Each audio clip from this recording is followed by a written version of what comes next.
안녕하세요. 인문학 요리하는 남자, 인문학 셰프 세범이입니다. 자, 이어서 계속해서 우리 홉스 선생님의 견해를 음미하도록 하겠습니다. 자, 홉스께서 이야기하십니다. 그 누군가, 그 누군가, 그 누군가는 바로 군주로 출현합니다. 군주는 절대적 권력을 바탕으로 그 누구도 자의적으로 자연권을 행사하지 못하도록, 그 누구도 자기 마음대로 자연권을 행사하지 못하도록 감시하고 통제합니다. 즉 군주는 강제적으로 제재할 수 있는, 강제적으로 어떤 제재, 통제를 가할 수 있는 권력을 행사할 수 있죠. 이때 군주의 절대적 권력을 주권이라고 할 수 있습니다. 즉 주권은, 즉 군주의 절대적 권력은 주권으로 구체화할 수 있습니다. 그리고 주권의 절대성은 법을 통해서 확보됩니다. 결국 주권은 신이 부여하고 보장하는 것이 아니라 계약의 바탕을 둔 제도적 장치를 통해서 출현하는 셈이죠. 이때 그 누구도 군주의 절대적 권력에 도전할 수 없습니다. 그래서 절대 군주를 리바이어던에 비유할 수 있어요. 리바이어던은 구약 성서의 욥기 41장에 등장하는 바다의 괴물인데, 인간과는 그 힘을 비교할 수 없을 만큼 막강한 동물이죠. 그러면 입법, 사법, 행정권을 모두 장악한 그 막강한 권력을 가진 그 X는 누구인가? 그 X가 바로 군주다. 군주다. 군주다. 자, 바로 그 군주가 가지고 있는 막강한 권력, 절대적 권력이라고도 할 수 있죠. 그것은 주권이라고 할 수 있다. 자, 그 주권은 막강한 권력을 가지는데, 즉, 그 군주 말고는 그 어느 누구도 자연권을 마음대로 행사할 수 없다는 것입니다. 그러한 막강한 권력의 이 강제성, 그러한 막강한 권력의 이 절대성, 어, 그 누구도 군주 이외에는 어, 마음대로 다른 사람의 생명에 간섭할 수 없다, 개입할 수 없다, 생명권에 개입할 수 없다. 그러한 것을 무엇을 통해서 보장하는가? 바로 이 법을 통해서 보장한다. 법을 통해서 보장한다. 자, 그러니 어떻습니까, 여러분? 이 군주의 막강한 권력은 결국은 이 법이 출현하기까지 이 공동체 구성원들이 계약을 통해서 출현한 것이죠. 즉 군주의 그 군주의 막강한 권력은 계약을 통해서 출현한 것이지 결코 신이 부여하고 보장하는 것이 아니라고 하는 것입니다. 어, 홉스 이전에 군주의 절대적 권력은 신이 부여한다. 그리고 신이 보장한다라고 하는 입장이 있었어요. 우리 보통 그러한 것을 왕권 신수설이라고 부릅니다. 왕권 신수설. 신이 군주에게 막강한 권력을 부여하고 보장한다. 자, 그런데 이 홉스는 아니다. 신을 토대로 해서 그러한 주권, 권력이 확보되는 것이 아니라 군주의 권력이 확보되는 것이 아니라 군주의 권력은 철저하게 공동체 구성원들의 계약의 바탕을 두고 출현하는 것이다. 계약의 바탕을 두고 출현하는 군주의 그 막강한 권력은 무엇에 비유할 수 있는가? 바로 이 리바이어던에 비유할 수 있다. 리바이어던은 일종의 이 상상의 동물이라고 할 수 있어요. 성서에 등장하는 바다 괴물인데 인간과는 그 힘을 비교할 수 없을 만큼 막강하지요. 그래서 그만큼 군주의 권력이 막강하다는 것을 어, 상징하는 혹은 비유하는 그런 표현으로 볼 수가 있습니다. 그래서 제가 결국 홉스 선생님은 군주에게 절대적 권력, 꼭 절대적 권력이라고 하기보다는 군주에게 아주 막강한 권력을 부여하고 있는 셈이군요. 즉 군주 주권론을 주장하고 있어요. 동시에 그 누구도 군주의 막강한 권력을 전복시킬 수 없습니다. 그러한 측면을 고려할 때 절대 군주제라고 볼 수도 있어요. 그런데 그 군주, 즉 군주가 자신이 본분을 잊고, 즉 군주의 본분은 어, 공동체 구성원의 계약 구성원의 이 생명권, 안전, 평화를 보장하는 것이지요. 그 본분을 잊고 오히려 그 계약 구성원의 생명권을 침해할 수도 있지 않겠습니까? 어, 군주가 반드시 항상 그러한 이 본분을 잘 유지할 것이라는 그런 믿음을 과연 우리가 끝까지 유지할 수 있겠습니까? 군주도 실수하거나 타락할 수도 있지 않겠습니까? 그럼에도 불구하고 만약 그러한 경우가 발생하면 그러한 경우에도 우리는 무조건 군주에게 복종해야 합니까? 이렇게 여쭈었어요. 자, 그러니 홉스께서 물론 군주는 막강한 권력으로서 주권을 행사할 수 있습니다. 하지만 어, 국민, 즉 계약 당사자들이죠. 계약 당사자들의 생명권까지 침해할 수는 없습니다. 바로 이 생명권이 다른 말로 하면 자기 보존권입니다. 자기 보존권. 생명권은 자기 보존권이고 이것이 바로 자연권의 홉스가 말하는 자연권의 핵심적인 부분이죠. 생명권까지 보장할 수는 없습니다. 국가는 국민의 생명을 보존하기 위해 인공적으로 만들어진 것입니다. 즉 국가는 아리스토텔레스 선생님의 견해처럼 자연적으로 발생하는 것이 아닙니다. 자연 발생적으로 출현하는 것이 아닙니다. 합리적 인간이 자기를 보존하기 위한 수단으로서 만들어진 것이지요. 그래서 인공적이라는 것입니다. 결국 개별 인간들의 합의가 결집한 일종의 거대한 인공인간인 셈이지요. 그런데 그 국가가 국민의 생명을 침해한다, 자기 보존권을 침해한다는 것은 국가의 존재 이유 자체와 모순됩니다. 따라서 국가가 개인의 생명권을 침해할 때 복종하지 않을 저항권은 열려 있습니다. 결국 군주의 막강한 권력은 인정하되 단 그 절대적 권력은 시민의 생명권, 즉 자기 보존권을 보호하겠다는 서약을 준수하는 그 경우에만 인정하는 셈이죠. 만약 이러한 믿음을 저버리는 순간 군주와 시민 개개인들 사이의 계약은 그 즉시 무효입니다. 자, 막강한 권력을 가진 군주가 자신이 본분, 즉 계약 당사자들, 계약 구성원들의 생명권, 자기 보존권이라는 자연권을 침해하면 그때도 우리는 여전히 막강한 권력을 가진 군주에게 복종해야 하는가? 홉스는 그렇지 않다. 그렇지 않다. 즉 그러한 군주에게 저항할 수 있는 권리, 저항권, 복종하지 않을 권리, 저항권은 열려 있다. 왜 그러한가?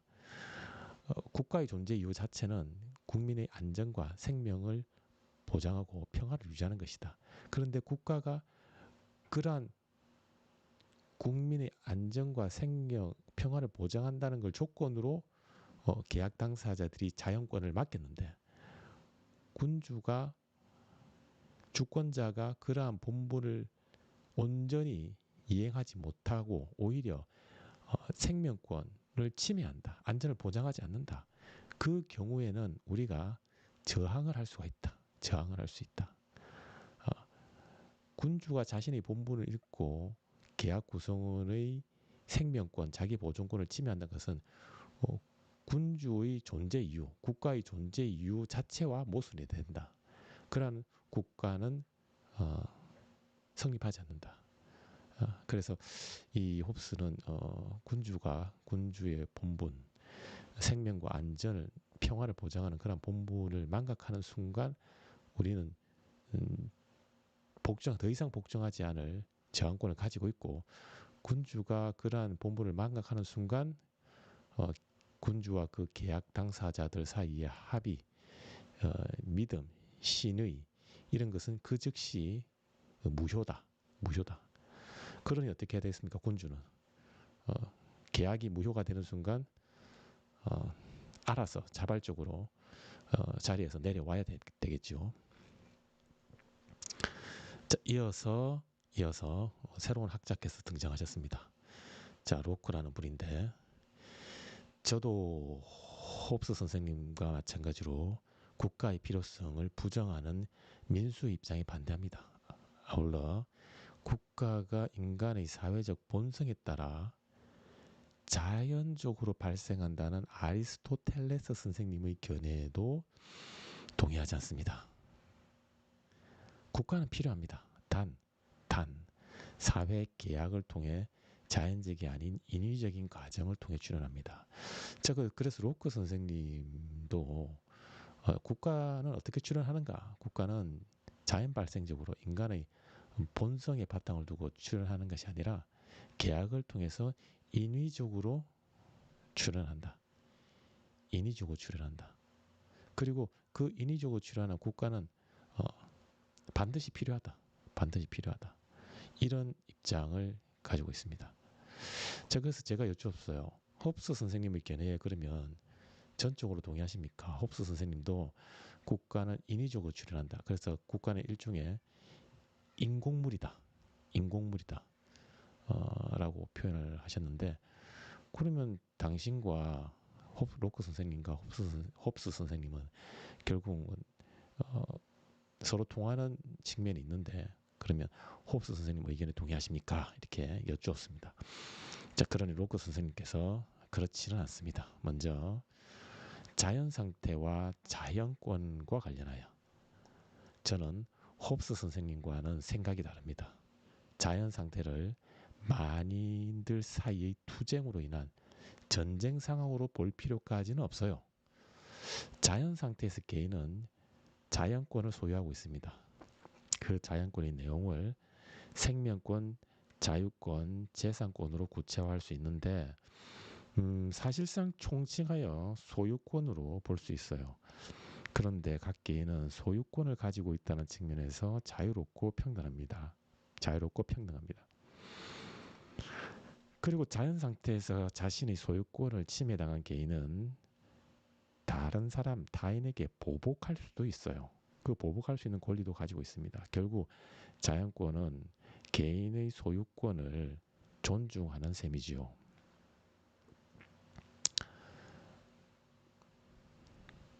먼저 그러면 로크 선생님의 입장은 홉스 선생님과 완전히 겹치느냐, 일치하느냐? 그렇지 않다. 먼저 로크는 자연 상태를 홉스 선생님과는 다르게 본다. 홉스 선생님이 말씀하신 것처럼 자연 상태는 만인에 대한 투쟁이라고 하는 비극적, 비참한 전쟁 상황까지는 아니다. 아니다. 그리고 홉스 선생님은 자연권을 자기 보존권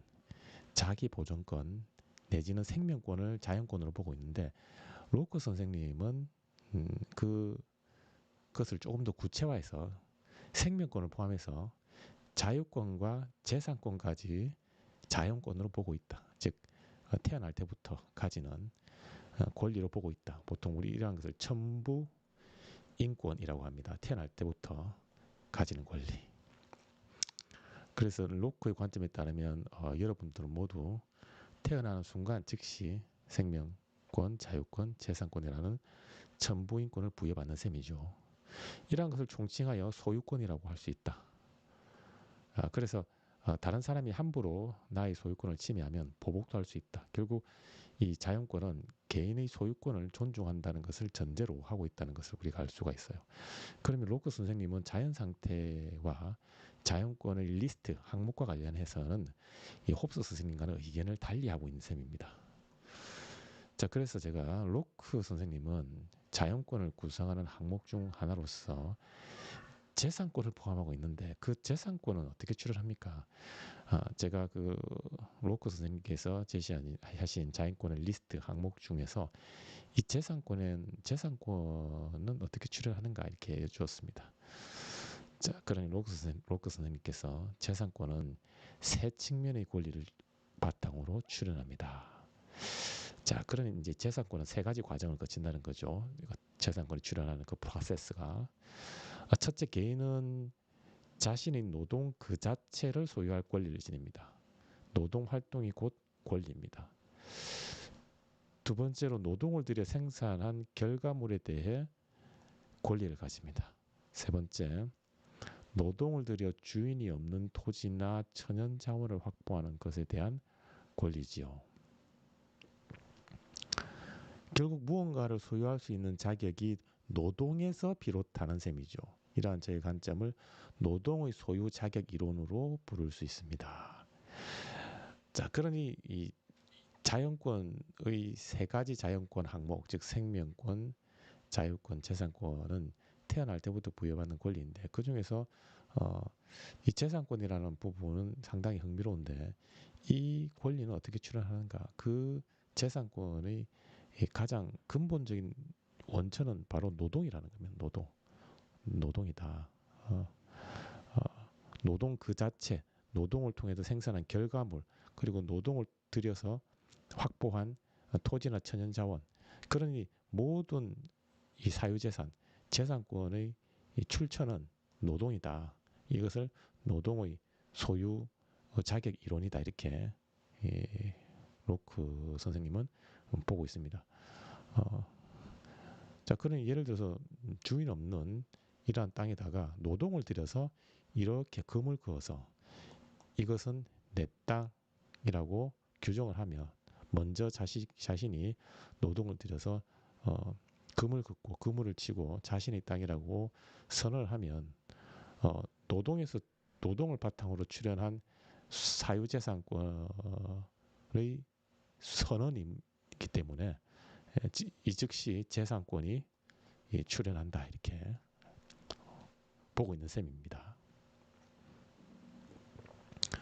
자, 이어서 로크 선생님께서 물론 자연 상태에서 개인은 자유롭고 평등합니다. 바로 소유권으로서 자연권을 지니고 있기 때문이죠. 그럼에도 불구하고 개인들 사이의 권리가 충돌할 수 있는 가능성은 여전히 열려 있습니다. 그런데 자연 상태에서는 이익 갈등을 중재하거나 해결할 수 있는 공동의 심판관 혹은 공동의 재판관이 존재하지 않지요. 이때 서로 자신만이 유리한 방향으로 갈등을 해결하려고 논쟁이 발생하면 원만하게 해결할 수가 없어 매우 곤란한 상황에 직면합니다. 결국 공동의 재판관이 존재하지 않는 자연 상태는 전쟁 상황이라기보다는 그저 불편할 뿐입니다. 또한 공동의 재판관이 아닌 각자가 재판관 역할을 스스로 해야 되기 때문에 갈등과 논쟁이 전쟁으로 이어질 불씨를 가지고 있다는 측면에서 불안정할 뿐입니다.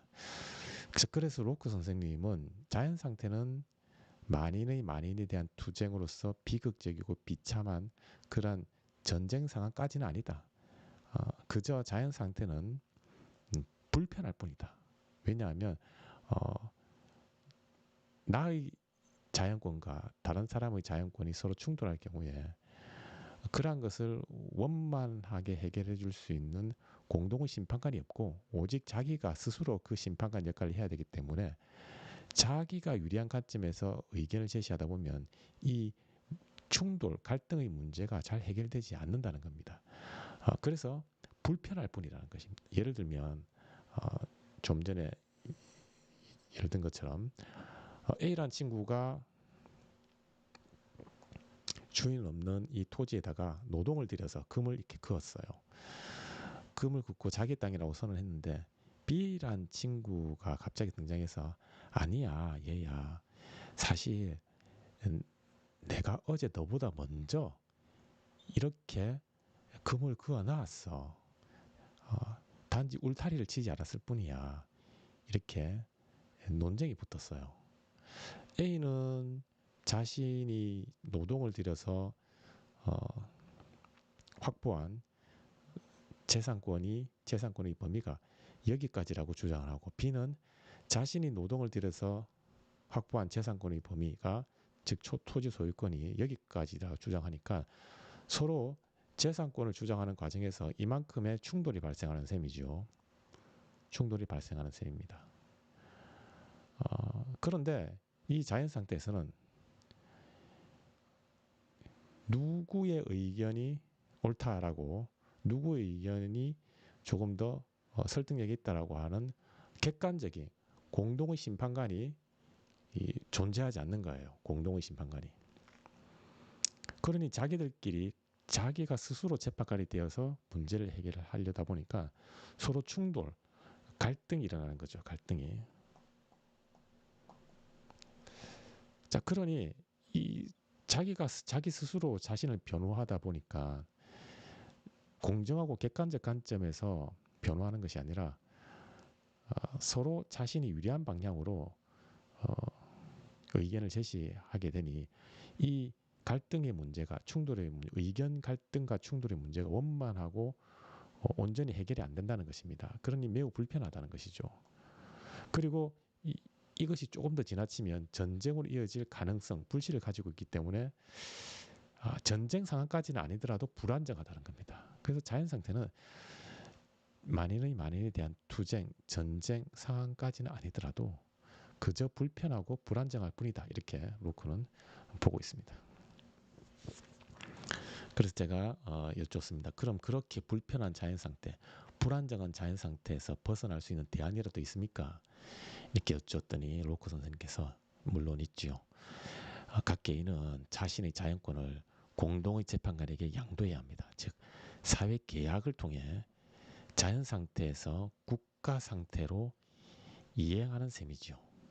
자, 이렇게 국가는 불편함, 불안정함을 다루기 위해 인위적 필요성 때문에 만들어져요. 공동의 재판관으로서 국가의 권력은 입법부와 행정부로 분할되는데 일종의 이권 분립인 셈이죠. 특히 입법부는 행정부보다 우위에 놓이게 됩니다. 만약 법을 시행하는 행정부를 우위에 둔다면 그 법을 시행하는 특정 관료 혹은 특정 이익 집단에게만 유리한 방향으로 법을 집행하게 될 것입니다. 이러한 문제를 방지하기 위해서는 입법부를 가장 우위에 둬야 합니다. 자연 상태는 불편하고 불안정한데 대안이 있는가?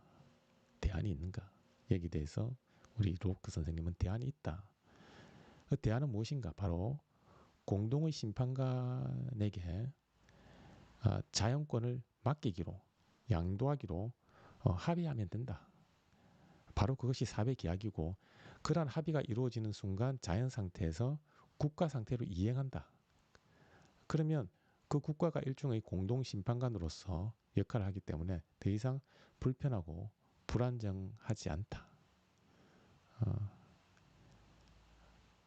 그러면 결국 각 개인의 자연권을 공동의 심판관인 국가에게 맡기는 셈인데, 그 국가의 권력은 막강한가? 홉스 선생님이 말한 것처럼 막강한가? 아니다. 막강하진 않다. 왜냐하면 그 국가 권력을 쪼갰다. 어떻게 쪼개었는가? 입법부와 행정부로 쪼개었다. 즉 법을 만드는 이 파트와 그렇게 만들어진 법에 따라서 시행하는 파트로 쪼개었다. 나누었다. 그렇게 나누고 어떤 파트에 조금 더 힘을 실어주느냐, 우위에 힘을 실어주느냐, 바로 행정부보다는 입법부에 좀 더 힘을 실어준다. 왜? 만약에 행정부의 힘의 방점, 힘의 무게, 중심을 실어준다면 그 법을 시행하는 관료나 특정 집단이 자신들에게 유리한 방향으로 법을 집행할 것이다. 따라서 이러한 문제를 방지하기 위해서는 우리는 입법부를 가장 우위에 두어야 한다. 즉 입법부에 힘의 무게 중심을 실어줘야 한다. 자, 그래서 로크는 이 홉스처럼 입법, 사법, 행정부와 관련한 모든 권한을 군주가 독점하는 것이 아니라 군주가 장악할 수 있는 권한을 부여하는 것이 아니라 그 국가의 권력을 쪼갠다는 겁니다. 서로 견제할 수 있도록. 그래서 입법부와 행정부로 쪼개고 행정부가 사적으로 그 법을 자신들에게 유리한 방향으로 집행하려고 하면 언제든지 입법부는 거기에 대해서 감시하고 견제할 수 있는 권한을 가지는 셈이죠. 그래서 국가 권력은 홉스가 상정한 것처럼 막강하지는 않지만 입법부와 행정부로 쪼개어서 견제와 균형의 원리가 작동할 수 있도록 하겠다. 이것이 로크의 입장이라고 볼 수 있어요. 자, 이어서 제가 그런데 국가가 그 입법부의 권력을 남용할 수도 있지 않을까요? 만약 국가가 야만적인 권력욕을 통제하지 못하면 개인의 계약 당사자의 생명, 자유, 재산권을 지켜달라고 한 그 약속을 어기고 계약 당사자인 개인들의 생명, 자유, 재산권을 오히려 침해할 수 있는 그런 악법이 출현할 가능성도 있습니다. 즉 국가의 권력을 남용할 수도 있습니다. 그런 경우에 뭐 대안이 있습니까? 이렇게 여쭈었습니다. 그런 로크 선생님께서 국가는 간접민주정치 원리에 따라 개인의 권리를 대표하여 통치합니다. 즉 국가는 국민의 대표자인 셈이죠. 그런데 만약 국가가 개인의 자연권을 보장하겠다는 계약 구성원의 신뢰를 저버릴 경우 개인은 저항권을 통해서 합법을 날조한 입법부를 뒤집어 엎고 교체할 수 있습니다. 앞서 맹자 선생님께서 역성혁명의 가능성을 열어두신 것처럼 저는 자연권을 침해하는 국가 권력을 언제든지 전복시킬 수 있는 그 권리를 개인들에게 부여해야 한다고 강조합니다. 국가가 권력을 계약 당사자들의 이 자연권, 즉 생명, 자유, 재산권을 침해하는 방향으로 악용하면 대안이 있는가? 대안이 있다. 로크 선생님은 바로 저항권이 있다. 개인은 저항권을 가지고 있다. 저항권은 일종의 혁명권이라고 할 수 있어요. 혁명을 할 수 있는 수준의 저항권이라고 할 수 있어요. 즉 기존의 국가 권력의 주체를 갈아치우는 것이죠.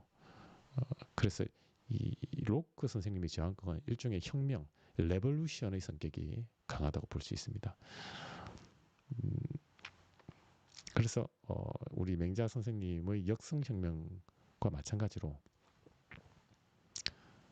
계약 당사자의 자연권을 온전히 보장하지 않는 그러한 국가 권력은 언제든지 교체할 수 있다. 이런 입장이고 이어서 계속해서 로크 선생님께서 자연권은 인간이 태어나는 순간 개인에게 부여되는 권리죠. 즉 자연권은 천부인권이 셈이죠. 국가라 할지라도 그 자연권을 결코 침해할 수 없습니다. 그래서 저는 개인이 자연권을 침해하는 국가 권력을 교체할 수 있는 저항권을 인정합니다. 자, 그래서 로크 선생님은 이 개인에게 부여된 자연권은 태어나는 순간부터 부여되는 천부인권이기 때문에 그 누구도 설령 그것이 국가라 할지라도 개인의 자연권을 침해할 수 없다.